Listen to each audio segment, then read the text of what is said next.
Bien, buenos días. Vamos a comenzar este desayuno de mujeres organizado por el Instituto Complutense de Estudios Internacionales y el Consejo Social de la Universidad Complutense de Madrid. Hoy nos acompaña Clara Arpa, consejera delegada de ARPA, Equipos Móviles de Campaña. Ella ya la presentará la profesora Isabel Álvarez. He estado comentando antes, hablando con ella porque compartimos temas de logística, sobre todo en el ámbito militar, ella como empresaria, yo más como académico docente, con lo cual dará pues una charla en este sentido pues bastante adecuada, porque se ha tenido que labrar ella el futuro, además en un mundo principalmente, en este caso, de hombres, ¿no? Sí. Que supone otra... Sí. Yo simplemente para introducir y ya dar la palabra pues, a la presidenta del Consejo Social, a Pilar González. Cuando me dijeron que tenía que venir para presentar este acto, pues me vi un poco los últimos intervenciones, que fue, como comentaba antes a la directora del ICEI, la secretaria de Economía, ¿no? La que es del Estado de Economía. Y entonces quiero recordar que las palabras que dijo el rector, que era que se sentía pues que todas mujeres, etcétera, y que hablaba que vivíamos nosotros una burbuja porque no se había presentado nunca a la Complutense una candidata mujer, y él puso de ejemplo su decanato, fue decano de veterinaria. Bien, pues ya tenemos una mujer decana de veterinaria. Tomó posesión justo antes de Navidad, ¿no? Entonces, es cierto que en nuestro mundo más o menos académico estas situaciones a lo mejor no se ven de una forma tan clara, pero desde luego la experiencia que nos pueda contar, como es en este caso, pues Clara Arpa pues genera pues una serie, vamos a decir, de asimetrías, ineficiencias, desigualdades que, por supuesto, pues pueden contribuir a generar pues unas situaciones cuanto menos no deseables, ¿no? Entonces yo, por mi parte, simplemente agradeceros a todos vuestra presencia, agradecer a Clara pues que esté hoy con nosotros, y como me lo han puesto aquí en el protocolo, pues Pilar, la presidenta del Consejo Social, dirá unas palabras. Muchas gracias, Pilar. Muchas gracias a ti, vicerrector. Tomaré un par de minutos para justificar el porqué del Consejo Social involucrado en esta iniciativa, y lo haré muy rápidamente porque no quiero restaros ni un minuto de lo que de verdad es importante esta mañana, que es escuchar a Clara Arpa, a quien seguro que además vamos a poder después plantear en el coloquio, en el tiempo que dispongamos, preguntas que ella va a agradecer muchísimo. Veréis, el Consejo Social es una institución universitaria inserta en el ámbito de la propia Universidad Complutense, que tiene como misión acercar la sociedad y el mundo de la empresa a la propia universidad y hacer ese enlace entre las necesidades sociales que se le deben plantear a la universidad para que ella reaccione con investigación, con transferencia de conocimiento y con formación de profesionales, y a la inversa, que desde el mundo de la universidad se le proporcione a la sociedad esa información sobre cuáles son los aportes que desde esta casa, desde la Complutense, se puede hacer para mejorar el bienestar social y económico de la sociedad en general y más concretamente de la madrileña. En esta misión que tenemos, nos parece que es de una enorme trascendencia el hacer posible que al menos el 50% del conocimiento que existe no se desperdicie. Y ese 50% al menos está representado por mujeres con unos elevados potenciales, como sois todas vosotras, que esa ha sido la condición por la que habéis sido invitadas a este desayuno, y nos pareció que era muy importante que, dada esa potencialidad que tenéis de aportar al mundo laboral y al desarrollo social, tengáis referentes que os puedan servir como ejemplos para ser capaces de animaros y superar algunas dificultades que tanto nosotras como ellos tenemos a la hora de determinar cuál es nuestro futuro profesional.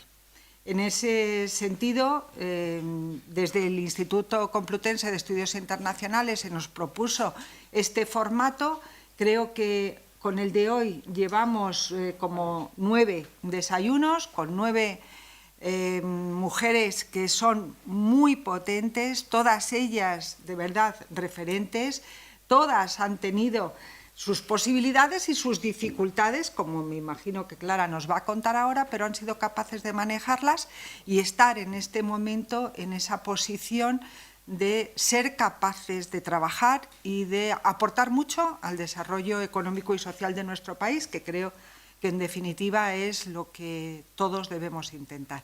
Así es que gracias por estar ahí, ánimo. Y ahora ya escucharemos a Clara una vez que la haya presentado Isabel. Muchas gracias. Buenos días, bienvenidas a todas, bienvenido vicerrector. Comienzo con palabras de agradecimiento al vicerrector de Política Económica, José Ignacio López, por acompañarnos hoy, que además es colega en la Facultad de Económicas, catedrático de Organización de Empresa, y por tanto, bueno, pues para nuestra invitada, pues como él mismo ha dicho, parecía la persona del Gobierno de la Universidad más propicio. Por supuesto, a Pilar González de Frutos, a la presidenta del Consejo Social, que además también es un referente, es una mujer líder en el ámbito de los seguros en España, es vicepresidenta de la patronal, vicepresidenta de la Confederación Española de Organizaciones Empresariales, y a quien tengo que agradecerle que desde el minuto cero, hace ya 3 años, entendió que este proyecto tenía sentido, que en el ICEI abriéramos un espacio de encuentro entre generaciones de mujeres, entre mujeres de trayectoria consolidada, como es el caso de Clara, y vosotras que estáis desde las distintas facultades, en vuestros últimos años de grado, estudiantes de máster, de doctorado, en las primeras fases de una carrera profesional que se pinta brillante y que este espacio de encuentro sirviera para hacer ese encuentro entre mujeres consolidadas, mujeres que quieren apostar por una carrera profesional y que tienen inquietudes. Y que la discusión y la reflexión conjunta pues nos pueda a todas llevar pues, a visualizar un futuro esperanzador para vuestras carreras. Muy especialmente, por supuesto, agradecer a Clara Arpa su generosidad, su disponibilidad. Desde el minuto cero ya sabéis que aplazamos este desayuno que estaba convocado para diciembre por motivos de agenda y además unos motivos yo creo que nadie discutiría puesto que coincidió con la Cumbre del Clima, la organización de la Cumbre del Clima en Madrid y por supuesto Clara tenía obligaciones y nos pareció del todo sensato posponer el desayuno que hoy vamos a mantener. Contamos con un grupo de estudiantes, Clara, de distintas facultades, de distintas disciplinas y, bueno, pues desde Bellas Artes, Políticas, Químicas, Derecho y muy especialmente de mi facultad, de la Facultad de Económicas y Empresariales, dado que por tu perfil, bueno, pues tiene incluso un interés más acorde, ¿no? con el perfil de nuestra invitada. A ver, yo debo confesar que invité a Clara Arpa a este desayuno porque la oí hace algo más de un año en el Instituto de la Mujer, en una sesión, un taller sobre mujer e internacionalización, y me pareció idónea por 2 motivos, por su trayectoria profesional, pero también por las características de la empresa que preside, ¿no? que capitanea, por la empresa ARPA. La empresa ARPA, ella por supuesto hará una intervención y nos lo contará con más detalle, pero es una empresa dedicada a aportar soluciones logísticas en misiones y trabajando con las Fuerzas Armadas en el ámbito de la salud. Una empresa que nació hace algo más de 50 años, en el año 68, 51 años tiene ahora. Y que además desde el principio, cuando uno recorre la trayectoria vital de la empresa, lo que observa es que es casi internacionalizada desde el principio. Y fue con Cuba y Venezuela las primeras misiones y que ha trabajado en más de 50 países. Por lo tanto, cuando uno en España se plantea lo poco que sabemos todavía a día de hoy acerca de la relación entre mujer e internacionalización empresarial, bueno, pues es un caso de estudio, ¿no? Un caso de una empresa tremendamente dinámica, con una mujer al frente, una mujer que curricularmente tiene especialización en cooperación internacional, en responsabilidad social corporativa, por mencionar algunas cuestiones, aunque tenéis un currículum de Clara en la carpeta, que es miembro del Pacto Global de Naciones Unidas, como sabéis, vinculado a los objetivos de sostenibilidad, y que además también forma parte del Comité Ejecutivo de la COE.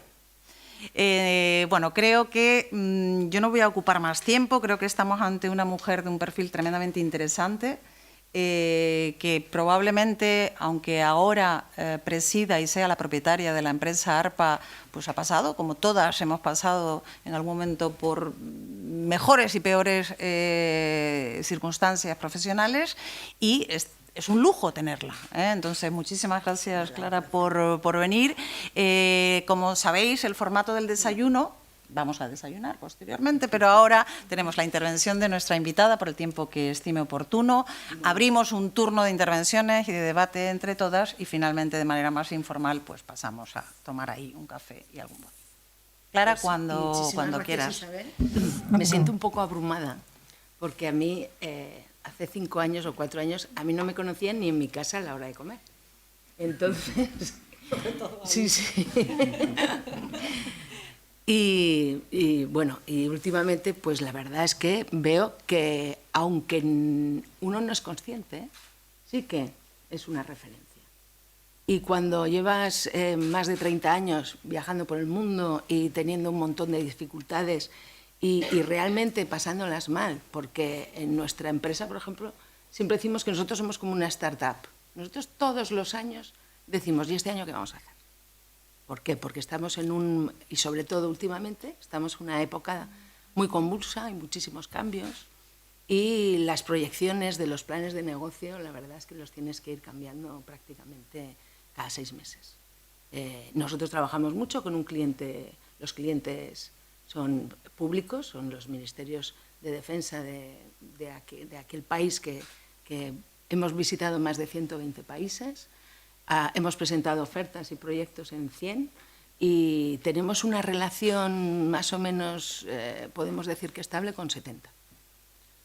Aparte trabajamos con Naciones Unidas, con las misiones de paz, que es tremendamente complicado. Y aunque todo en esta vida es muy difícil, nosotros tenemos ese plus, quizá un poco más, ¿no? De que nos cambian los gobiernos, nos cambian al ministro, se quedan sin dinero, la seguridad jurídica pues en algunos países no existe, en fin. Entonces,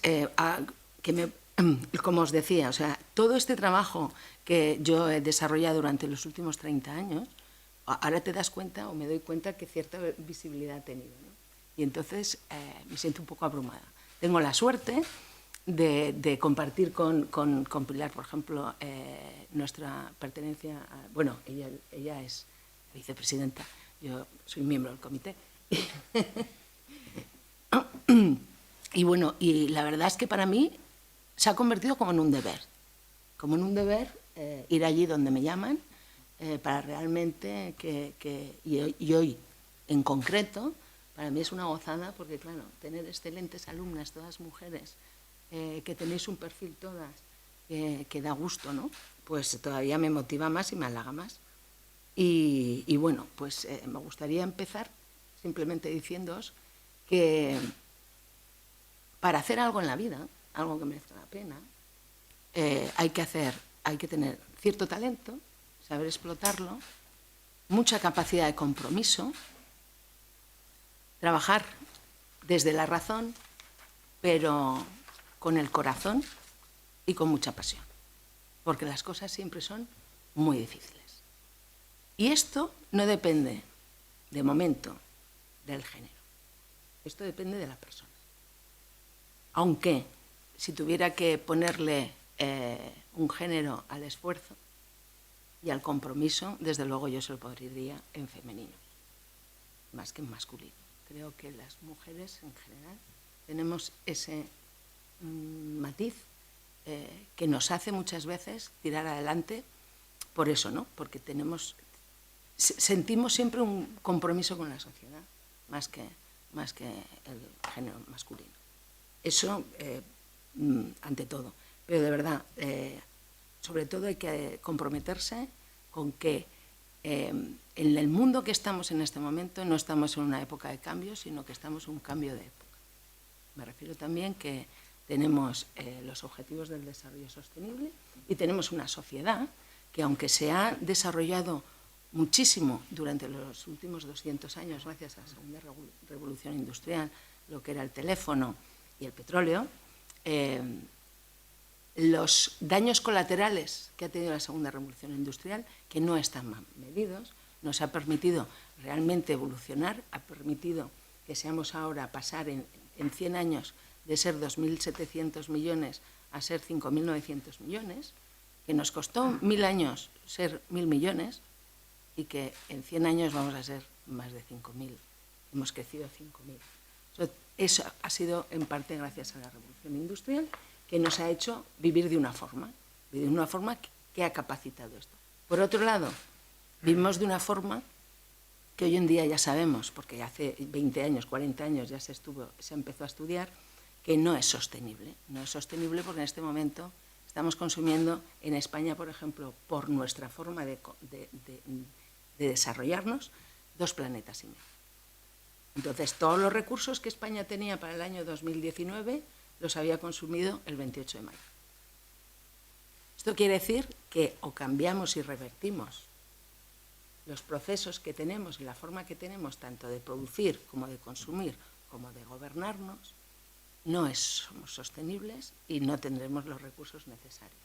Y nosotros tenemos que desarrollarnos de forma que podamos asegurar a las generaciones futuras que tendrán recursos para su propio desarrollo. Y esto es el desarrollo sostenible. Bueno, pues esto cuesta muchísimo.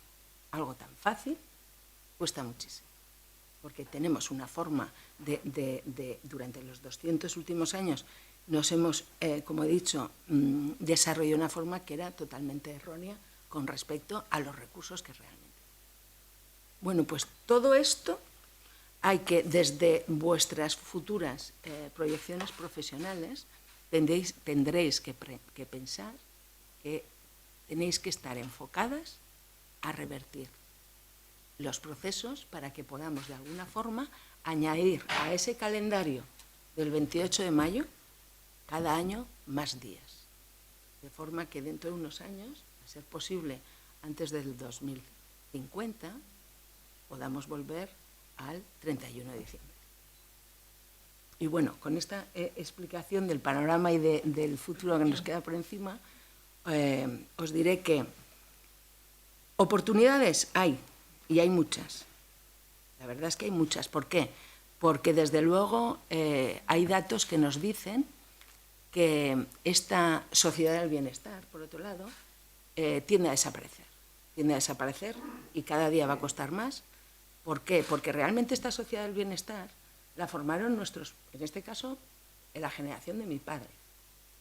La generación de mi padre fue el que realmente hicieron, con trabajo, con esfuerzo, con varios trabajos, hicieron los cimientos para que nosotros la pudiéramos consolidar, pero eso hace falta un esfuerzo ingente, porque cada vez somos más, para que se pueda mantener. Y los datos no nos están diciendo eso. Por ejemplo, hay un 30% menos de matriculados en las carreras científicas y en ingeniería en los últimos años. ¿Por qué? Porque los jóvenes en general no les merece la pena, según ellos, el esfuerzo. O sea, se conforman con menos. Desgraciadamente, el futuro nos dice que no puede ser así, porque para solventar los desafíos que vamos a tener a nivel climático, a nivel mundial de la población, a nivel de la contaminación, a nivel medioambiental, hace falta que trabajemos entre todos para conseguir soluciones eficientes para un futuro cercano, un futuro a medio plazo. Y eso necesita mucho esfuerzo. Bueno, pues la juventud en general no lo está consiguiendo.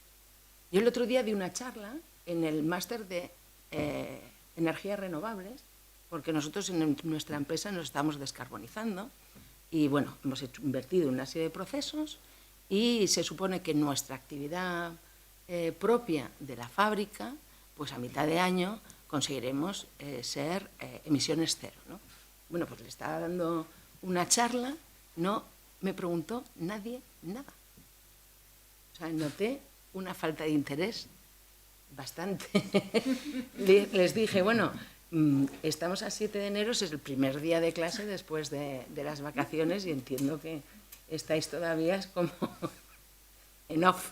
Digo, pero bueno, a mí me causó, y cuando posteriormente a la charla me fui a tomar un café con el director del máster, le dije, ¿siempre son así? Y me dijo, pues casi todo. Entonces, eso la verdad es que desmotiva. Por eso digo que hay oportunidades para aquellos que realmente se lo quieran tomar en serio. Tuvimos un desayuno también hace un par de meses de la agencia EFE, donde estaba la presidenta de las directivas de Aragón. Bueno, yo soy de Zaragoza y vivo allí. La presidenta de las empresarias de Aragón, y estaba yo. Y entonces estuvimos hablando, el tema era ¿por qué hay menos mujeres directivas? Y claro, decir, porque por lo mismo que he dicho, o sea, ser directivo cuesta. Y da igual que seas hombre o mujer.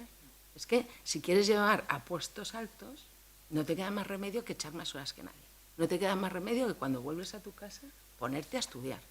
Hoy en día, a partir de una década, la formación tiene que ser constante y continua. Yo hasta hace un año no tenía ni idea prácticamente ni de renovables, y hasta el 2016 no sabía qué era la huella de carbono prácticamente. Claro, me tengo que esforzar y tengo que ponerme a estudiar, y hay veces que cojo todavía y me meto en una librería y pido un libro de texto de cuarto de la ESO. ¿Por qué? Pues porque los temas de química los tenía. Yo hice relaciones laborales, o sea, cero. Bueno, pues estas cosas que os digo cuesta mucho.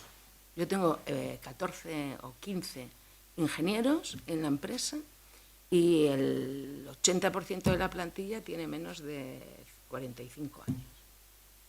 Bueno, pues me cuesta que la gente arranque un rato para que eche un par de horas más para, oye, vamos a terminar con este asunto y demás.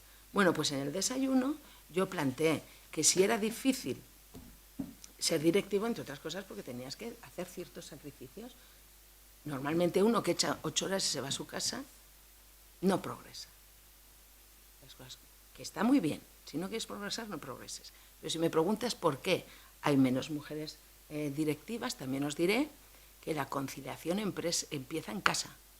Y la conciliación hoy por hoy es una utopía, no existe.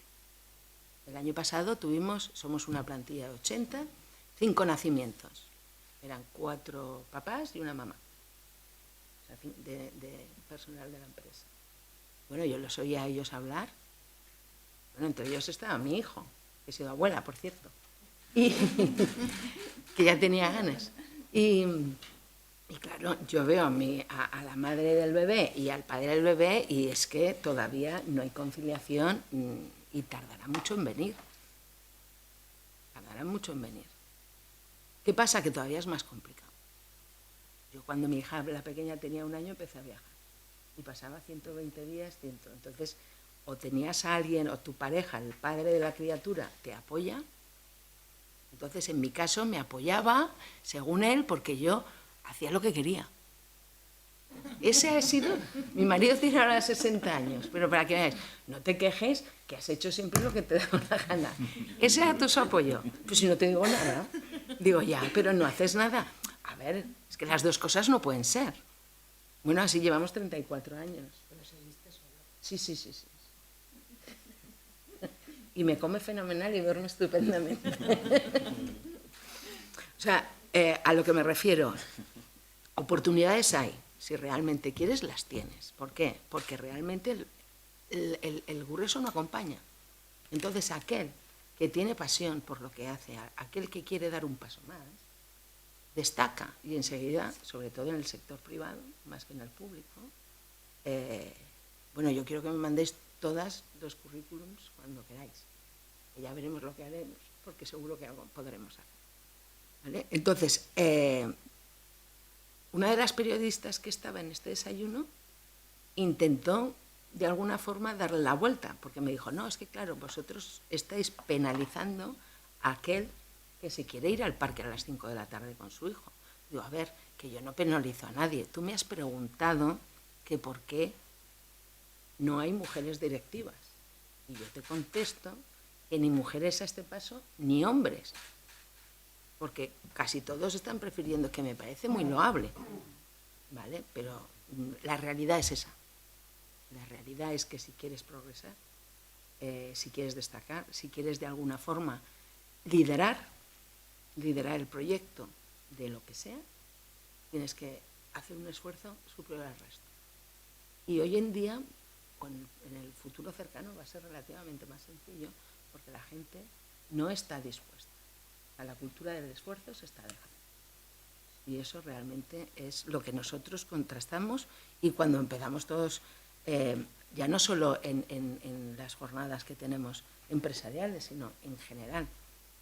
Cuando estás metida en un proyecto, a lo mejor con gente que realmente tiene pasión, te cuentan que ellos son los líderes de sus equipos y que se sienten muchas veces un poco, de alguna forma, abandonados por el resto, porque cuando hay que acelerar a fondo, la gente se empieza a descolgar. Por eso que, aunque es complicado y requiere esfuerzo, los resultados hoy en día se ven, salen a la luz antes. Entonces, bueno, ya os digo. Otra de las cosas que yo creo que ayuda a liderar y a tener una trayectoria y una base profesional sólida es que seas coherente.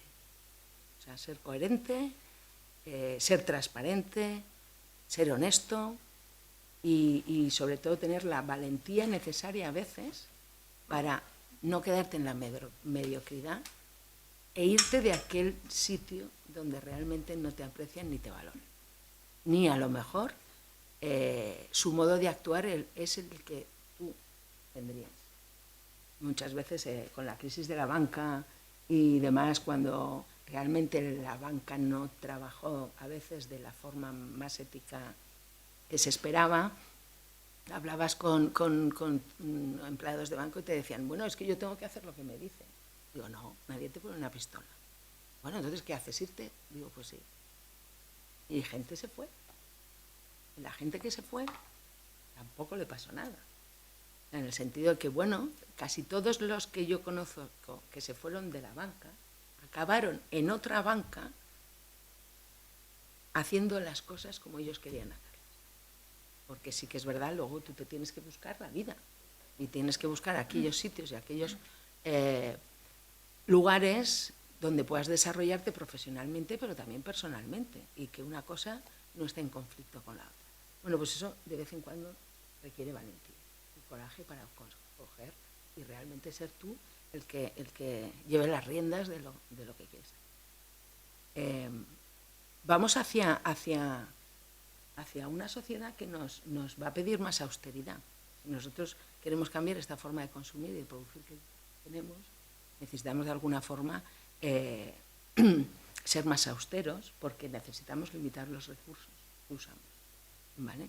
En este sentido, yo creo que las mujeres tenemos también más capacidad. ¿Por qué? Yo tengo una amiga que es científica, bueno, tengo varias, pero una de ellas dice que hay menos mujeres científicas e ingenieras porque siempre le están buscando un fin más social a la ingeniería o la ciencia que ellos quieren desarrollar. Y por eso, normalmente, acaban las mujeres que quieren desarrollar científica o ingeniería, en el tema de la ingeniería, acaban casi todas en las ciencias de la salud, porque ven más claro cómo su trabajo le puede aportar a la sociedad. ¿Vale? En el cambio al que nos vamos a enfrentar, se necesitarán muchísimos más matemáticos, científicos, ingenieros de los que hay ahora, porque realmente tenemos que empezar a trabajar en desarrollar tecnologías nuevas para esos 9.700 millones de habitantes que vamos a ser en el año 2050. Es cuando vosotras estaréis en pleno apogeo de vuestra profesionalidad. Entonces, es importante que también veáis esta forma de verlo. Y yo creo que para ser un buen científico, la generalidad de los rasgos en cuestión, viéndola desde la perspectiva de género, es mejor el género femenino que el masculino, tanto en cuanto se necesita mucha paciencia, mucha perseverancia, y en ese sentido las mujeres somos más mujeres de carrera de fondo, ¿no? Somos más de maratón que de 100 metros lisos. Entonces, es un tema que lo tenéis que tener en cuenta cuando estéis desarrollando vuestro cercano futuro profesional. Es muy importante y nos hacen falta muchas mujeres científicas y técnicas, muchas. Como os digo, conciliar el trabajo va a ser difícil, pero bueno, eso ya es cuestión de encontrar la pareja más adecuada e idónea posible. Y por otro lado, yo como han comentado antes José Ignacio, yo me muevo en un mundo de hombres. No es que sea la primera mujer, es que llevo casi 30 años en esto y suelo ser la única mujer todavía.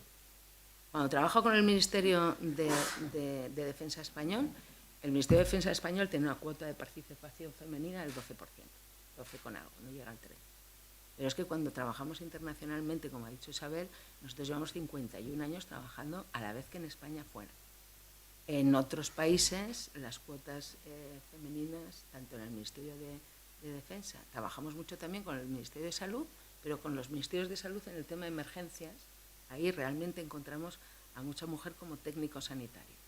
Pocas médicas, pero muchas enfermeras, ahí sí. Pero en los órganos de decisión, donde realmente adquieren los equipamientos que les hacen falta, que es donde yo me muevo, yo casi nunca me encuentro con ninguna mujer. Es que estoy pensando ahora si alguna vez me he encontrado con alguna, y yo creo que no, salvo alguna ministra de Salud, pero luego ya cuando bajas el escalón político, ya te vas al escalón ejecutivo y profesional, nunca me he encontrado con ninguna. ¿He tenido problemas en este sentido? No, nunca. Jamás. De hecho, como es un mundo tan masculino, yo nunca he tenido la sensación de que fuera una mujer trabajando en un mundo de hombres. Yo entro a una mesa, estuve en el Ministerio Saudí de Defensa, y en una mesa como esta eran todo hombres, todo militares, menos yo. Yo iba fue hace unos años, iba con mi abaya y mi velo, ahora no llevo ni abaya ni velo. Bueno, solo yo el primer día porque no sabía dónde me metía, en el segundo ya no me puse el velo. Y el tercero entraba con la valla desabrochada. Bueno, pues os creéis que el primer día les sorprendió un poco, pero al segundo día ya no. Pero yo creo que también porque la actitud, o por lo menos la actitud que dicen que yo tengo cuando estoy, es que yo soy uno más. O sea, yo nunca he utilizado aquello que llaman armas de mujer, que todavía exactamente no sé lo que son. ¿Vale?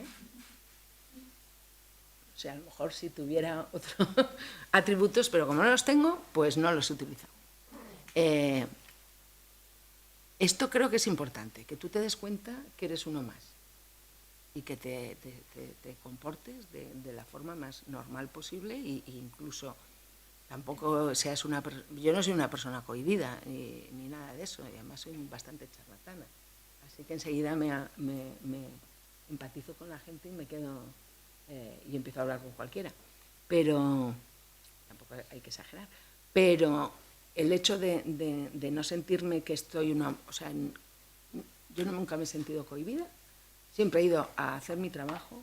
Cuando los demás ven que tú sabes de lo que estás hablando, también es cierto que ahora soy la presidenta y la dueña de la empresa, pero hace 20 años no era así. Además, trabajaba en mi misma empresa, trabajaban mis hermanos conmigo, que si en algún momento he tenido más dificultades ha sido en el propio seno de una familia empresaria.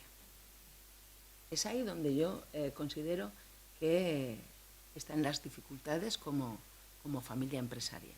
De hecho, si las mujeres de familias empresarias están a la cabeza, suele ser porque ese empresario no tuvo hijos, solo tuvo hijas. Durante muchos años ha sido así. O sea, tú ibas, a mí me dieron en el año 16 un premio en los premios del Club de Exportador a nivel nacional y era la segunda mujer que lo recibía. Y la primera fue María José Álvarez, pero que en el fondo se lo estaban dando a su hermano, a su padre, perdón. Pero estaba malo y fue ella a recogerlo.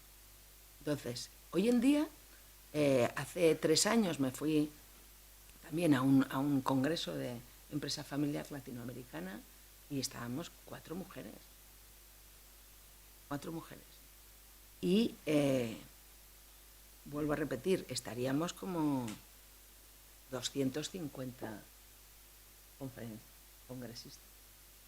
Esto se sigue dando. Cuando empecé a viajar, iba mucho con las misiones comerciales de las cámaras de comercio. La Cámara de Comercio de Zaragoza, no sé, de la de Tarragona o la de Madrid, eran casi todo hombres. Hace 2 años, me fui a una misión comercial porque conozco mucho el de la Cámara de Comercio de Tarragona y me hizo gracia. Dije, ahí va, me voy a ir otra vez contigo de viaje. Pues no sé si nos fuimos a Uganda y tal. Me lo pasé fenomenal y era la única mujer y la más vieja. Yo es que era como la abuela Cebolleta, que en todas las cenas les contaba anécdotas. Eran todos unos pipiolos, pero no había ni una mujer. Eran todos chavales jóvenes. Entonces yo veo que también en ese sentido, durante muchos años, los últimos años, se consiguió visibilizar y motivar, pero yo veo que la curva empieza a bajar un poco porque realmente las mujeres están visualizando todos los problemas que van a tener a la hora de poder ejercer la profesión. Y entonces que se están como desmotivando. De hecho, a este chico que hace 8 misiones al año por ahí, le dije, oye, ¿pero cuántas mujeres suelen venir? Y dice, pues cada vez menos. Él solo hace misiones comerciales en África, no sé, a lo mejor si te vas de misión comercial a Europa, a países europeos, ves a más mujeres que a hombres. Pero bueno, a eso me desalentó un poco. Como os he dicho, empresa familiar también. Estaban mis hermanos y yo, conmigo nunca se contó. Yo me casé muy joven y mi padre, aunque me adoraba y me quería más que mis hermanos, que ya lo sé yo esto, nunca pensó conmigo para que yo llevara la empresa. Y bueno, pero luego, sin embargo, tú vas haciendo tu trabajo como te dejan muchas veces, intentando, bueno, pues hacerlo, porque sí es que es verdad que he notado que si ellos podían equivocarse, pero yo no, como yo me equivocara, me machacaban. Y luego, en ese sentido, sí que he utilizado mucha psicología, en el sentido de, a mí me apetecía, o yo creía que se podía hacer una cosa, y tenía que ir, pues con pequeños trucos, en plan de, ¿te acuerdas lo que me dijiste ayer? Y el otro, no. Digo, hombre, sí, esto que me dijiste es de esto. Ah, digo, ¿qué te parece si lo ponemos en marcha? Y me decía, bueno, no sé ni el que estaba hablando porque, por supuesto, ni me lo había dicho el día anterior, ni la idea había sido suya. Pero bueno, era una forma porque se decía, oye, que se me ha aburrido hacer esto. Y me decía, no. Quieras que no, eso pasó, en mi caso, eso es lo que tuve que sufrir. Y mis limitaciones casi siempre han venido más por el hecho de que yo tenía 2 hermanos trabajando en la empresa antes que yo y nunca se pensó en mí como relevo generacional.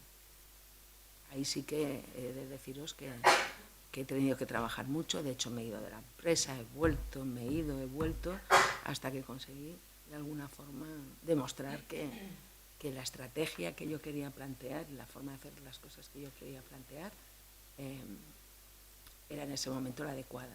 Porque, como os he dicho, en una empresa que tiene 51 años de trayectoria, mi padre estuvo del 68 al 88, al hombre le dio un infarto y tuvo que dejar de trabajar de la noche a mañana. Cogió las riendas mi hermano mayor y él estuvo hasta el año 2010, que fue cuando yo cogí las riendas. Él dimitió en el 2011 y él quería cerrar la empresa. Y yo me negué. Conseguí el apoyo de mi madre y conseguimos darle la vuelta a la situación que teníamos. Volvimos a viajar como locos, porque ya nos habíamos asentado y ya no íbamos, ya no éramos proactivos, éramos totalmente reactivos, y estábamos esperando sentados a que nos llamaran, a que nos vinieran a comprar, ¿no? Entonces tuvimos que volver a poner la máquina a toda velocidad. Viajé durante 3 años muchísimo, conseguí retomar y hacer contactos que habíamos perdido, volverlos a tener, presentar proyectos nuevos. Empecé, por otro lado, también a ver el producto que teníamos, los campamentos, los hospitales, hacerlos eficientes, a que los campamentos que nosotros tenemos gasten menos luz, gasten menos agua, que haya un sitio adecuado para gestionar los residuos, de alguna forma adaptarlos a lo de hoy en día. En un congreso hace unos años,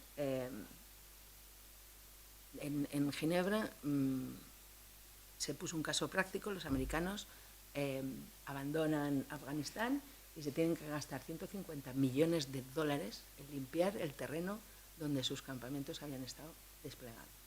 Entonces yo capté esa idea y dije, bueno, pues esto va en serio. Antes lo comentábamos, tenías un campamento, no sé si alguna ha sido scout o de alguna organización juvenil, no se tomaban en cuenta estos aspectos, pues se hacían letrinas, la gente se duchaba en los ríos y demás. Hoy en día estas cosas ya no se pueden hacer y, claro, todos tus equipamientos los tienes que actuar. Y encima le tienes que decir a tu cliente, que en este caso son las Fuerzas Armadas, que tiene que ponerse las pilas porque tarde o temprano se lo van a exigir. Y le tienes que ayudar de alguna forma a que pueda, a que esa transición hacia la sostenibilidad pues sea lo más adecuada posible. Entonces eso es lo que hice. Empezamos a rediseñar todos los equipamientos, a hacerlos lo más eficientes posibles. Empezamos a poner sensores en todos los equipamientos y en todas las máquinas para medir el rendimiento y ver cómo se podían hacer más eficientes. Ahí ha nacido el campamento 4.0, donde todo lo puedes ver a través de una pequeña tablet y ayuda a la persona que tiene que encargarse de mantener un hospital operativo, por ejemplo, en el Sáhara o en Arabia Saudí a 54 grados de temperatura, a que todo realmente funcione correctamente. Y nosotros lo que intentamos es que además sea lo más eficiente posible. Ahora es una cosa, los convoys de agua y de combustible son donde más bajas tiene el ejército.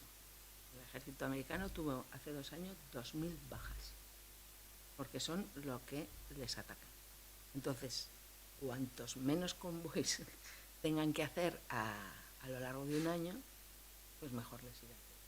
Y nosotros intentamos que ese litro de agua o ese litro de combustible lo puedan estirar lo máximo posible. Todavía no hemos llegado, y queda poco, no queda mucho, para llegar a que ellos mismos puedan ser sostenibles en el terreno. Lo conseguiremos, yo creo que antes de lo que pensamos, pero todavía tenemos que utilizar logística tradicional. Y no sé, yo creo que hasta aquí os puedo explicar, podría hablar muchísimo más, pero yo creo que os he dado una pequeña pincelada de todo y ahora estoy, por supuesto, abierta a explicaros, comentaros, cualquier pregunta, opinión o exposición que queráis hacer. Gracias.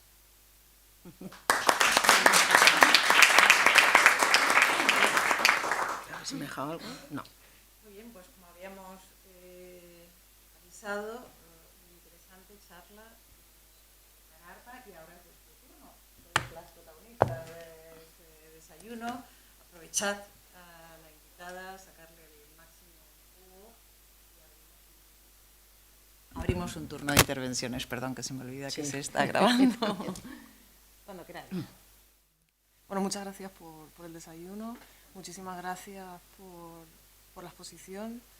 A mí me parece muy motivador lo que escuchaba, y tenía una pregunta que, bueno, tenía 2 preguntas con respecto a la trayectoria que estaba usted describiendo. La primera es si pudiera describir una fuente de motivación, porque por lo que contaba, y sonaba muy fácil, pero sí que se siente que moverse tantísimo en un mundo de hombres, pese a que para la propia persona no sea en sí un problema, imagino que tiene una cierta complejidad. Luego, su trayectoria profesional, lo que es los objetivos que se ha puesto, y las ideas que mantiene tan macro sobre el pasado y el futuro, que bueno, me llegaba un claro optimismo, pero por otro lado también se siente que hay que realizar muchísimos cambios. Entonces, bueno, mi pregunta básicamente es si tiene alguna fuente de motivación, de inspiración, o es innata, es algo que como que está en los genes, va en la sangre.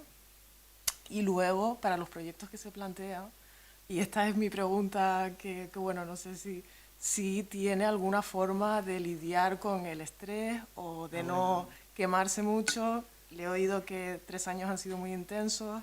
Entiendo que su trayectoria ha tenido diferentes etapas, pero esas que han sido muy intensas, por lo que contaba, de mucha intensidad y de un cierto largo recorrido, ¿cómo se las maneja para, pues eso, para no desgastarse y tener esa cualidad incombustible? Esa es mi pregunta. Gracias. Bueno, a ver si puedo responder de una forma un poco coherente. A ver, yo creo que es algo innato, en el sentido de que yo creo que he heredado algo de lo visionario que fue mi padre, ¿no? Mi padre fue un tío muy adelantado a su época, porque aparte de que tenía una visión brutal con respecto a temas de innovación, él vio que él era monitor de campamentos y durante el verano pues tenía que dar de comer a 300 niños. En este caso, pues las niñas no hacían campamentos en verano. Y le era tremendamente difícil, ¿no? Y entonces, bueno, inventó un quemador que funcionaba por cualquier tipo de combustible, lo estuvo probando, vio que podía hacer una cocinita con eso, como una especie de camping gas, fue el precursor del camping gas. Y luego, bueno, pues se le ocurrió meterlo en una especie de pollete que luego lo ponía en el borrico y el borrico dijo, ahí va, esto lo usan los de la Brigada de Alta Montaña de Jaca. Y se los llevó. Dijo, oye, probar a ver si esto les... Y estuvieron durante 2 años probándolo y así es como... Ese fue el inicio de la empresa. Pero vamos, de hacer eso a poder hacer un hospital de 200 camas en mitad del desierto, imaginaros toda la innovación que hay ahí, ¿no? Y toda la cantidad de errores y de fallos, pero no sé, nos transmitió que había que hacer cosas. Luego ya, si no te salen bien, pues ya te saldrán mejor. Pero no esperar a hacer las cosas perfectas para poder seguir avanzando, porque entonces no se inicia nada. Y yo sí que, cuando la gente que nos conoce a la familia dice que de los 3 hermanos, la que más se parecía a mi padre en ese sentido era yo.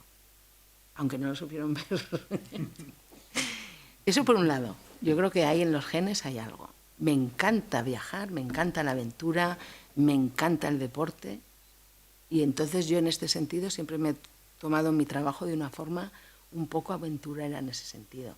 Yo iba con Miguel de la Cuadra Salcedo, que fue muy amigo mío, y me encantaba cuando hacían la Ruta Quetzal, porque se iban durante 45 días, pues parten en un país latinoamericano o en 2, y parten en España, y se llevó, en el primer año se llevó a 600 críos de 14 y 15 años. Bueno, pues eso lo estuvo repitiendo durante años. Y como en la 10ª edición vino a vernos porque el ejército venezolano le apoyaba con cocinas de campaña, pero no tenían repuestos. Y entonces le dijeron, si consigue usted los repuestos, nosotros le dejamos las cocinas. Bueno, ¿y dónde son las cocinas? Son una empresa de Zaragoza, se llama ARPA. Y apareció un sábado por la mañana en la empresa que mis hermanos no quisieron abrirle la fábrica. Y yo dije, por supuesto que, como no le vamos a abrir a Miguel de la Cuadra la fábrica en un sábado. Y bueno, y cuando viajábamos con la Ruta Quetzal nos lo pasábamos fenomenal. Y bueno, pues esa motivación sí que la tengo.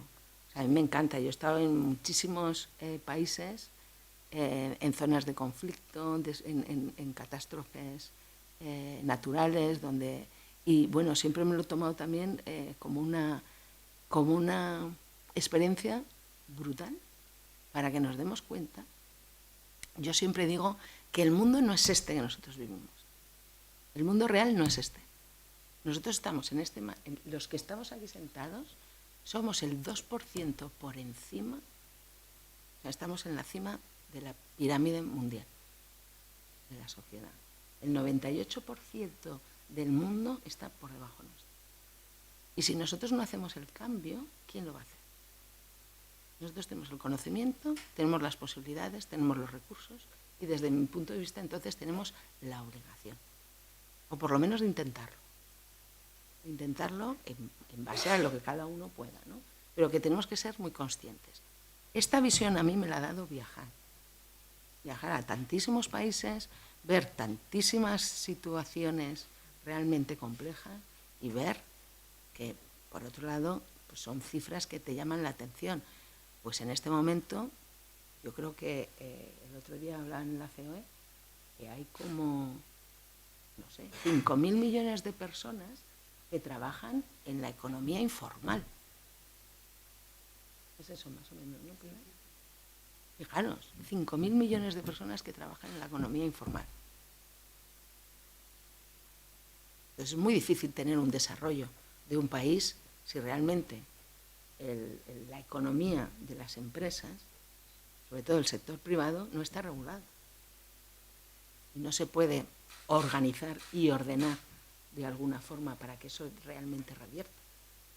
Entonces, y eso ha sido también mi pasión, me ha encantado. Tenía un remordimiento horrible porque en mi casa tenía a 3 hijos pequeños, a un marido que decía, oye, que tú al fin y al cabo haces lo que quieres, pero que a lo mejor seguramente le tocaba la revisión o le tenía que hacer tal, y volvería yo del viaje y no le habrían hecho la placa ni le habían puesto la vacuna, pero bueno, no pasaba nada. Chica, ahora vienes tú y a ver, que ya te llevo yo mañana. En fin, sí que tenía mucho remordimiento, pero bueno. También hacía, y eso es muy curioso, cuando nos íbamos de viaje, y eran casi todos hombres y yo trabajaba 20 veces más que ellos, porque tenía un remordimiento horrible de tener a mis hijos en casa y yo. Entonces eso de llegar a un hotel a las 7 de la tarde y no tener nada que hacer, o irte a cenar, o tal, pues claro, yo decía, no, voy a aprovechar para esto, voy a aprovechar para otro, voy a aprovechar para tal. Pues, ¿no sabes a cenar? No. Yo me quedo, iros vosotros, ya nos vemos mañana. O hacer escala, ir de Colombia a Chile, hacer 5 horas de escala en Perú y obligarme a poner una reunión. Porque ¿cómo voy a estar 5 horas en un aeropuerto sin hacer nada? ¿Cómo gestionas el estrés? Pues aprendes, porque si no te mueres. Sí que es cierto que hace 2 años, cuando eso tuve una úlcera de estómago, me dijeron, creo que tienes una pequeña úlcera sangrante de estómago, sería cuestión de que tuvieras urgencias. Aún le dije, mira, tengo una reunión mañana con Acción contra el Hambre que me ha costado muchísimo conseguirla. Digo, ¿y si voy mañana? Me dicen, bueno, mientras no te desangres, vete, cómprate un omeprazol y tómate 6 pastillas. Funcionó. Al día siguiente tuve mi reunión y de ahí me fui a urgencias y a los 20 minutos de llegar me estaban haciendo. Pero bueno, aprendes. Sí que es verdad, me gusta mucho el deporte y me ha ayudado mucho pues el hecho de tener una actividad física, pues salir a correr, aprendí boxeo, me iba muy bien. Sí, porque además es un deporte que es más... Las mujeres tenemos una habilidad especial porque es un deporte muy técnico y tienes que tener muchísima coordinación.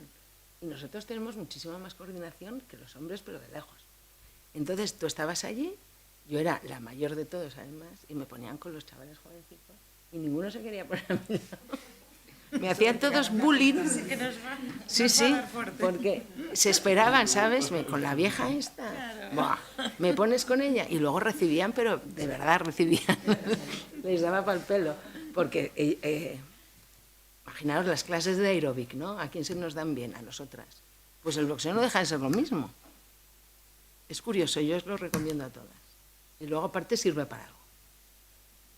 Porque el día que aprendes a lanzar el golpe, como te salga bien, te sorprendes tú misma de la capacidad que tienes de golpear.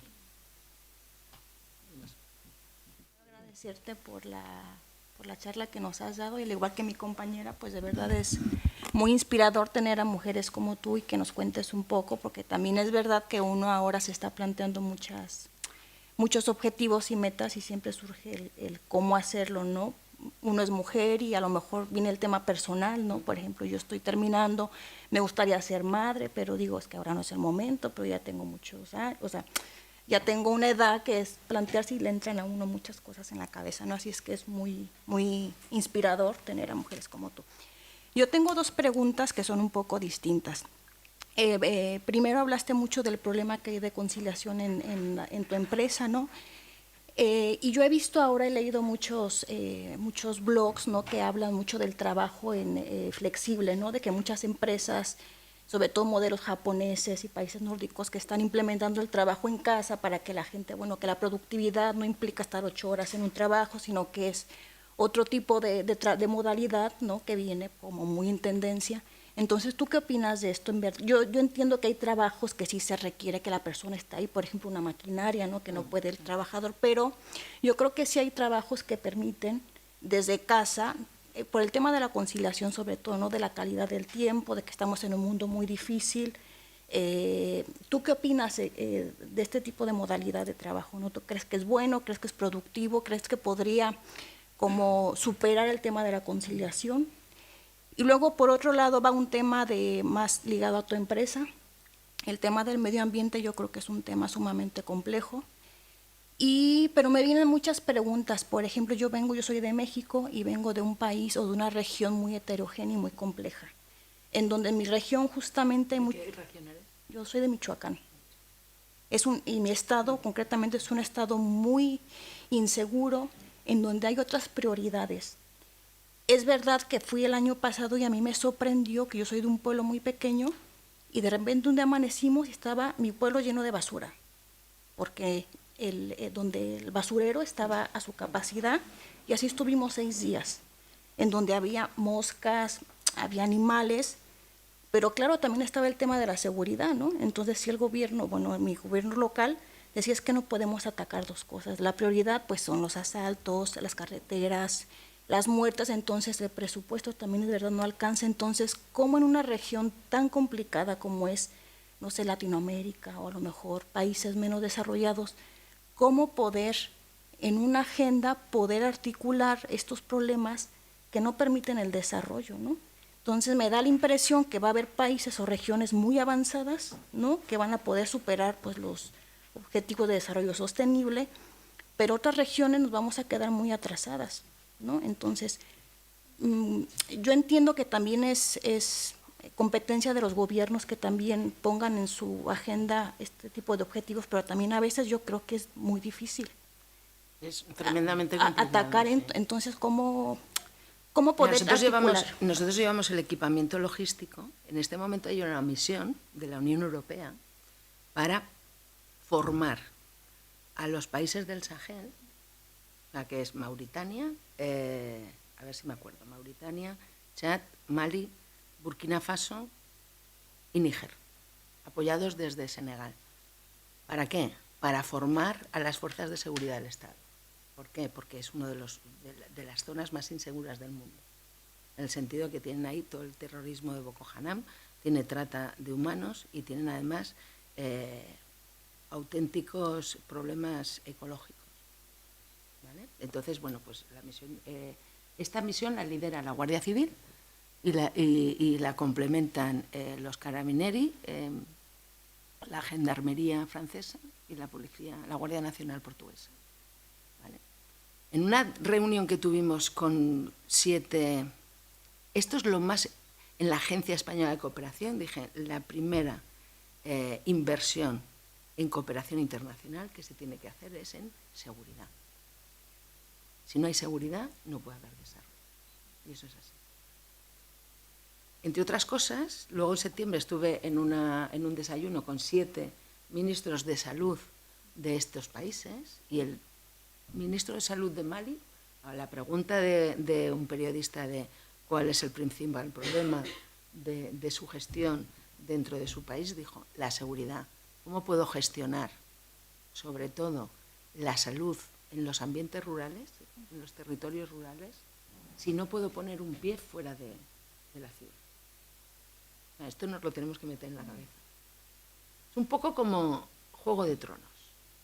Están todos peleándose a ver quién va con el reino, si yo me caso, mato a este y tal, y nos están viniendo los caminantes blancos.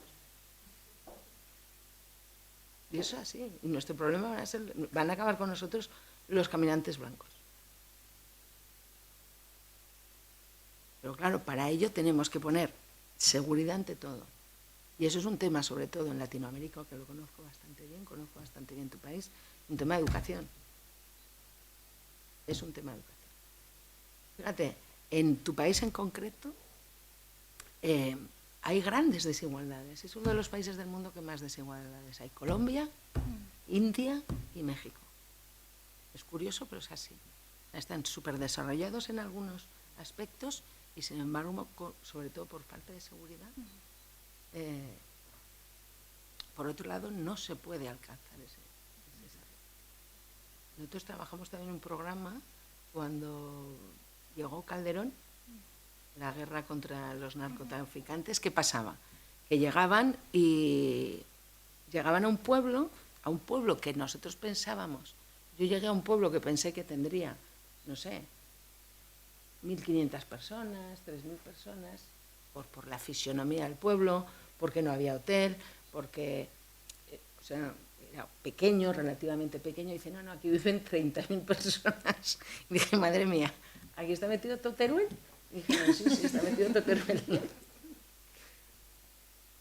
Vale. ¿Qué pasaba? Llegaban, sacaban a la policía local, pero es que los policías que venían, los policías federales, no tenían dónde alojarse, los metían en casa. Por otro lado, no tenían equipamiento y venían con una pick-up y pistolas, no tenían ni siquiera armas largas, muy pocas, y al día siguiente llegaban los narcotraficantes con unos vehículos increíbles, con automáticas, y los masacraban conforme salían de... Pero ¿qué pasa? Como la policía local no podía estar porque la tenían que relevar, metían a la policía federal, que tenía de alguna forma que pacificar. Esto fue en Aguascalientes, no me acuerdo el pueblo, no me acuerdo cómo se llama, San Pedro del Codo, algo así era. Y ahí hicimos un cuartel totalmente protegido, para que los policías pudieran tener un cuartel y que cuando salieran de eso no los acribillaran. Cuartel para 800 policías. Y desde entonces, por eso conozco bastante bien, ese cuartel se replicó. Una colaboración entre las Fuerzas Armadas y la Policía Federal. Pero ese problema existe desde hace mucho tiempo. La seguridad es... ¿Y cuál era la otra pregunta? El tema del trabajo ya no es tan presencial, sino... A ver, yo creo que tienes que tener una involucración en la empresa física. ¿En qué sentido? Nosotros los trabajadores que tenemos así, porque hay mucha gente, bueno, muchos no, pero hay algunos que físicamente no están en la empresa y trabajan desde sus casas, porque se dedica sobre todo a temas tal, yo les obligo de vez en cuando a venir. Porque si no, la implicación no es la misma. Ahora bien, eso no quita que el otro día una persona se le puso su hijo malo, dije, pues coge el ordenador y vete a tu casa. Es que eso... ¿Ni qué más me da? O sea, en el sentido, es una persona... Claro, tienes que tener personas responsables que van a hacer su trabajo. Pero bueno, si mi hijo está mal, oye, que me quedo en casa, que tengo al crío, bueno, pues fenomenal. O, bueno, quien dice al crío, ahora estamos también con los padres y las madres. Una persona dependiente, ¿no?, que tengas en tu casa. A mí me parece que está bien. O sea, si el trabajo te lo permite, y no hay ningún problema.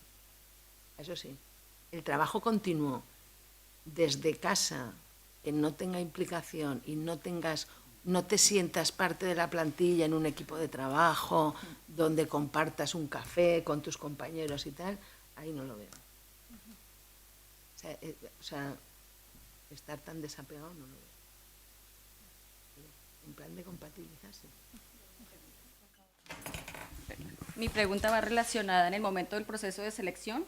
Por ejemplo, si ha encontrado diferencias cuando se presenta un hombre o una mujer en las entrevistas. O sea, si ha encontrado que haya factores más importantes en un hombre, bueno, no más importantes, pero que resalten más en el momento de la entrevista que las propias mujeres, que muchas veces somos un poco más inseguras, así tengamos todas las capacidades. Mira, y el currículo, los procesos de selección son complicadísimos, pero complicadísimos. Yo no he encontrado un proceso de selección adecuado, a no ser de que nos es muy difícil, o sea, una persona que no conoces, tal. Nosotros últimamente, desde hace los últimos 4 años, utilizamos referencias, que venga referenciado por, ¿vale? Es muy difícil. Lo que sí que es una realidad es la diferencia que hay cuando empiezan a trabajar. Las mujeres lo preguntan todo. Todo es todo. O sea, no te puedes imaginar lo que preguntamos. Los hombres no preguntan nada. Pero nada es nada. Y ahora lo refuerzo con lo siguiente. Mi marido durante muchos años ha sido el secretario del Colegio de Dentistas de Aragón. Y se le ocurrió hace unos años poner un teléfono de consultas para los nuevos colegiados. Y entonces estábamos subiendo, íbamos de viaje y el teléfono es el suyo y llamaban los viernes por la tarde. Íbamos de viaje en el coche y yo iba conduciendo y él, como era la hora de consultas, pues contestando. Y entonces, bueno, una chica, otra chica, gente era joven, chica. Y cuelga y me dice, desde luego es que las mujeres tenéis unos problemas. Y le digo, no estoy para nada de acuerdo contigo. Dice, no, digo, no. Lo que pasa es que las mujeres, si no sabemos una cosa o tal, lo preguntamos. Y vosotros no preguntáis nada. Hombre, no. Digo, a ver, mírate tú mismo. Tú cuando preguntas algo, no preguntas nunca. Es más, no lo haces y ya está. Y eso es así. O sea, nosotros cogemos gente, las mujeres enseguida se bajan a la fábrica con un tal, preguntan a todos, preguntan a los montadores, al del camión, al que todo, no le importa, no tiene esa... Y sin embargo, los hombres no lo hacen porque, hoy si pregunto a lo mejor se van a creer que no sé. Y eso a mí me saca mis casillas porque yo pienso que una persona está trabajando en algo y voy 3 días más tarde y digo, ¿cómo llevas esto? Y dice, es que no sé. Digo, bueno, ¿y por qué no preguntas? Llevas 3 días. Digo, es que yo pensaba que ya lo tenías hecho. O sea, eso es muy común, muy común. Y en cuanto a la selección es muy difícil. Para mí es complicadísimo hacer una selección de un candidato. Sí, yo me imagino, es porque en el momento dice, bueno, que hay pocas mujeres directivas, pero cuando en un futuro seamos directivas o sea lo que sea, vamos a tener que desarrollar esas capacidades para identificar en las personas si son adecuadas para trabajar en el equipo o no. Porque puede decir, bueno, tenemos que ayudar a otras mujeres, pues a que suban, a que estén y tal, pero si de pronto desde el punto de vista de la empresa, no ayudamos, entre comillas, o de pronto no cumplen el perfil o no tienen las cualidades, pues cómo se puede hacer ese balance, ¿no?, dentro de la empresa. Pues hablándolo. Hablándolo y sí, encima de la mesa, intentando ser lo más transparentes posible. Y sobre todo, yo creo mucho en el liderazgo imperfecto, en el sentido de tú, ¿dónde estás a gusto? ¿Qué es lo que se te da bien? Y tirar de ello. Y ver qué es lo que no se le da bien para que otra persona del equipo se complemente con ella. Que no quiere decir que le haga el trabajo, quiere decir que le ayudará a fortalecer esas carencias que tenga. Y a mí me interesaba un poco, bueno, yo soy politóloga, entonces me interesa a lo mejor más esa parte y sobre todo cuando la disciplina en la que usted se mueve o el ámbito empresarial en el que se mueve tiene mucho que ver con la acción humanitaria también.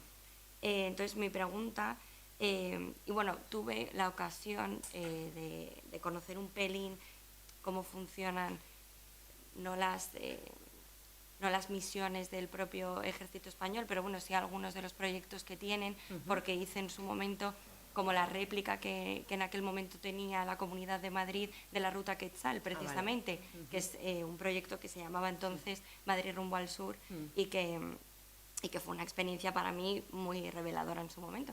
Por eso luego estudié ciencia política, o sea, condicionó bastante luego mi trayectoria.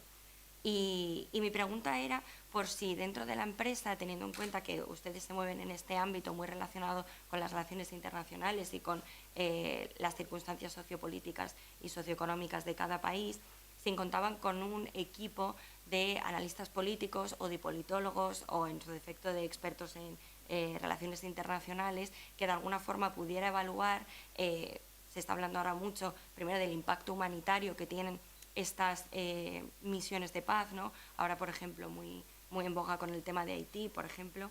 O sea, por si contaban con eso, con un grupo que les ayudara, primero, a evaluar ese impacto humanitario, en segundo lugar, a evaluar o a determinar qué equipos vienen mejor para cada una de las circunstancias, me imagino, de cada país a los que se dirige, y luego también hay otra parte que se está especializando mucho por parte de la ciencia política, que es en la mediación y en la negociación y en cómo intervienen las características sociopolíticas, culturales, para poder relacionarse con cada uno de los líderes de los países con los que ustedes tienen que mediar. Y cómo gestionaban esto y si contaban con profesionales, con politólogos, o si lo hacían un poco bajo sus criterios, o no lo sé. Así que nada, y gracias. Bueno, hemos evolucionado, en esto hemos evolucionado. Ya tenemos una politóloga, como tú, que es mi hija, que estudió aquí, en la Complutense, hace unos años.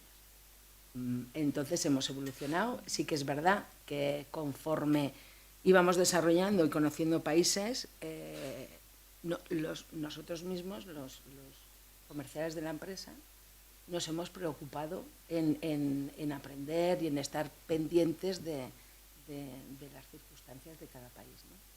Porque además nos afecta directamente. Nosotros en la empresa en este momento pues puede que tengamos ofertas en 70 países. Sí. Entonces te vienen, te cuentan lo que pasa y sí que tenemos muchas reuniones de estrategias que van cambiando cada 2x3. Y luego intentamos de alguna forma enfocar los proyectos de forma que da igual el gobierno que esté para que se puedan continuar en el medio plazo. Nosotros hicimos unos campamentos para la Policía de Fronteras entre Haití y la República Dominicana, los negocié en el año 99, firmaba el contrato en el año 2000 y los ejecutábamos en el 2010. O sea, estuvimos 9 años. Entonces, siempre lo ponemos. Ahora tenemos otro de vivienda en Paraguay que le va a ganar, porque ya llevamos 11 años. Pero estuvimos durante 10 años renovando los créditos que daba, porque entonces eran por cuenta del gobierno español, y cambiamos 3 veces de gobierno. Es más, eran 2 campamentos, entonces eran como 10 millones de dólares. Uno lo inauguró un presidente y otro lo inauguró otro. En ese sentido nos vuelven locos, nos vuelven un poco locos. Y en cuanto a técnicamente, conocemos los países, vamos a ellos, visitamos, vemos las necesidades que tienen e intentamos hacerles los proyectos a su medida, con las necesidades que realmente tienen, con las capacidades que tienen y con el presupuesto que tienen. Y voy a contar unos. El Ejército Español se compró un hospital que costó 25 millones de euros, que nunca hemos desplegado porque no tenemos capacidad para ello. Eso fue aquí en España. O sea, me refiero que a nosotros nos llamaron, estuvimos en la preredacción de los pliegos y nosotros ya dijimos, como empresa, que ese hospital jamás podríamos utilizarlo porque no teníamos ni el personal ni los medios para hacerlo. El esquema, como estaba estructurado la medicina militar española, no podía ser ese. No sé si te ha quedado claro. Sí. O sea, nosotros tenemos una experiencia vasta en todo el mundo y sabemos las cosas que funcionan y las que no. Entonces intentamos de alguna forma informarnos y conocer bien al cliente para poder ofrecer. A mí no me sirve que yo venda un hospital y 5 años más tarde no esté desplegado. Es más, cuando yo llegué a la empresa, en el año 2010, los 2 campamentos de 10 millones de dólares estaban todavía sin montar, porque el cliente, en este caso, las Fuerzas Armadas de la República Dominicana, se tenían que gastar $200.000 en acondicionar el terreno. Cuando yo llegué y me enteré, yo dije, yo pongo los $200.000, pero esos campamentos se montan. Porque a mí no me sirve de nada, yo no me quedo tranquila ni me quedo bien, sabiendo que tengo 10 millones de dólares arrumbados ahí por 200.000. O sea, me parece que entonces, ¿para qué hacemos lo que hacemos? Es un poco la filosofía o la estrategia que implementamos. Nada. Si os parece, vamos a recoger la última muy intervención bien. y pasamos a la parte más informal. Vale. Bueno, me ha encantado lo primero, felicitarte por el modelo de negocio que lideras, que me parece Gracias. muy apasionante, sobre todo el compromiso social que creo que hay detrás de él, que creo que es uno de los factores claves para que pueda sobrevivir un negocio como tal, y todos los avatares que has ido comentando de la evolución de la empresa. Creo que es muy admirable el modelo de negocio que tenéis. Y bueno, yo actualmente estoy desarrollando mi tesis doctoral en el emprendimiento social y sobre todo, pues, y pertenezco también a una comunidad de emprendedores sociales en España. Y bueno, después de toda de esta ruta de viaje que estoy realizando en mi proceso de investigación, pues bueno, una de las conclusiones a las que he llegado, que creo que ocupa un poco el lugar aquí en esta mesa, es que la mujer, con respecto al emprendimiento social, es la que mayor domina a los emprendedores sociales. Es decir, la gran mayoría de mujeres que desarrollan o que tienen la intención de desarrollar un emprendimiento social es una mujer, ¿no? Y bueno, pues esto al final pues sí que te agrada, y detrás de este comentario pues hay algunas cosas que has ido comentando, como el esfuerzo, el compromiso, que son características intrínsecas a esa mujer emprendedora social, al menos en España. Y bueno, mi pregunta, que es así muy, muy sencillita, un poco encabezando o liderando también pues a esa comunidad a la que pertenezco y sobre todo a mi tesis doctoral, ¿qué características crees o qué consejos les darías a una mujer emprendedora socialmente? O sea, aquella mujer que está metida en un proyecto social, porque al final todas estas empresas sociales que están comprometidas con el cumplimiento de los ODS Sí. y que van en ese camino de esa transformación, lo que hay detrás es que hay un menor beneficio económico. Es decir, si yo quiero montar algo que sea socialmente responsable, sé que no voy a ganar mucho dinero. O sea, ¿qué consejo le darías? Pues que me encantará el día que no hablemos de ingresos de empresas ni de beneficio económico puro y duro, sino que también se mida primero por los impuestos que pagas con respecto a lo que has ingresado, que creo que ese es el modelo que tendríamos todos que seguir, y por un lado, y luego que todo en la vida no es dinero. En el sentido de, yo cuando veo las grandes fortunas digo, pues si no se lo va a gastar en su vida. Y está fastidiando, por no decir otra palabra, a todos estos. Pero ¿qué verá en eso? Entonces, creo que la sociedad en general, que somos nosotros, somos los que estamos aquí sentados, porque la sociedad, las empresas, los gobiernos, al fin y al cabo estamos hablando siempre de personas. Y la agenda de desarrollo sostenible habla de individuos, de la persona, ¿vale? Me gustaría que me encantaría que cambiara de forma que cuando leeremos un artículo en un periódico o en Expansión, dejáramos de ver simplemente los impuestos que se han ahorrado, sino que fuéramos capaces de darle la vuelta a esto. O sea, ya no solo es... Yo siempre he admirado al Corte Inglés, porque al lado de Repsol, mientras, voy a exagerar, ¿no?, pero mientras uno le daba trabajo a 200, otro le daba trabajo a 2 millones. Y pagan lo mismo. Y yo siempre decía, pues no puede ser. Porque tú tienes 200 y tienes 200 problemas. Pero tienes 2 millones y tienes 2 millones de problemas. Pues tendría que estar mejor considerar el que tiene 2 millones de problemas que el que tiene 200 problemas.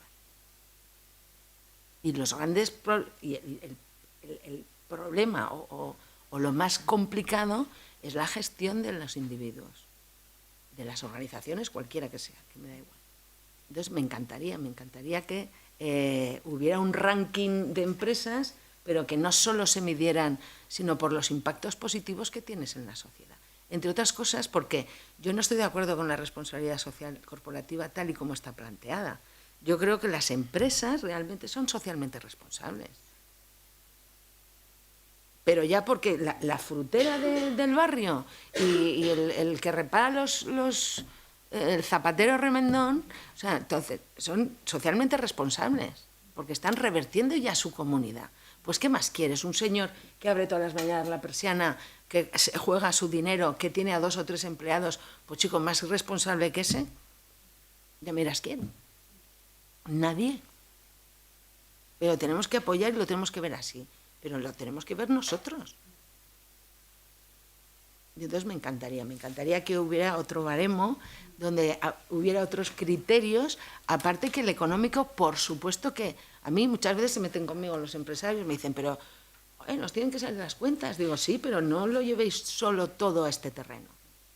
Y luego, de alguna forma, en este caso, los sindicatos también tendrían que apoyar, porque yo no he visto una cosa más muerma, más retrógrada y más antigua que los sindicatos que tenemos en general. Es que, vamos, están en la edad del Cromañón, en general. O sea, no hacen nada, realmente no mueven ese factor que tendría que... Están más centrados en a ver si los trabajadores de mi sindicato, que tengo afiliados, pues trabajan lo menos posible y cobran lo más posible. Y de ahí no lo sacas. Y ojalá, ¿no? Ojalá ahora entre todos consigamos ver lo social que son las empresas en general. Pues nada, y pues gracias a vosotros. Pues muchas gracias a todas por vuestra presencia. Yo simplemente unas palabras para comentar, porque a mí desde luego me ha encantado, me gusta siempre tomar nota para que a mis alumnos, aunque ahora por circunstancias de pequeños detalles, que sí no me gustaría pasar inadvertidos, como un foro como este, porque ella ha dicho, yo creo que muchas veces es cuestión de genes, no es una cuestión tanto, porque ha insistido sobre todo en palabras talento, compromiso, con razón, pasión, mucha pasión, luego el éxito, coherencia, transparencia, talento, la valentía para dar ese salto, que muchas veces nos conformamos y si uno tiene que plantearse si vale para otra cosa y realmente arriesgarse. Pero también un detalle que ella ha comentado, que es la conciliación empieza en casa.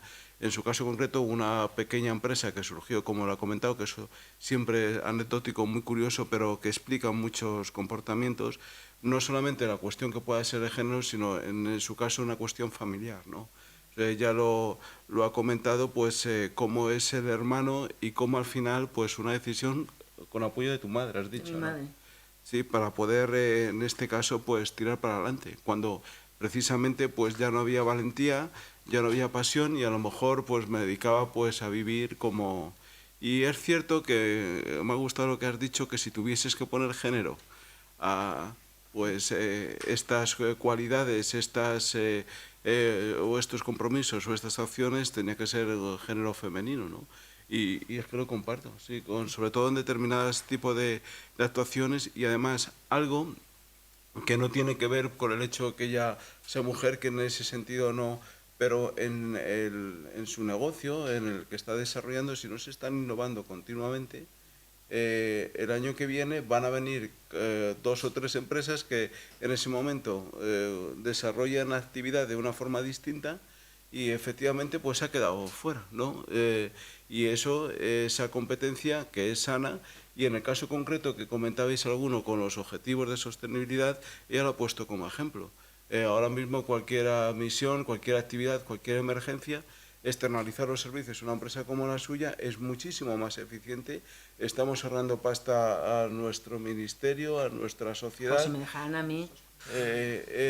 Al mismo tiempo, un pequeño detalle, lo de que antes estabas en el campo y hacías aguas menores o aguas mayores, pues donde Dios te va a entender, y pues ahora tiene que estar absolutamente regulado, y cualquiera que lo tenga que hacer con la infraestructura suya, pues va a ser mucho menos eficiente, por supuesto, contaminando más, no cumpliendo esos objetivos, con lo cual eso no está reñido con la eficiencia para poder hacer una serie de cuestiones. Yo, simplemente para terminar y pasar ya el desayuno, agradecerte, Clara, porque en ese caso me ha encantado, agradecer al Consejo Social, que se me olvidó antes decir, está la presidenta Pilar y su secretaria María Eugenia, y también a Isabel por estar presente y haberme invitado a estar con vosotras, ¿no? Muchas gracias a todas y ahora tomamos un café. Muchas gracias, se disfruta mucho. Gracias a todos.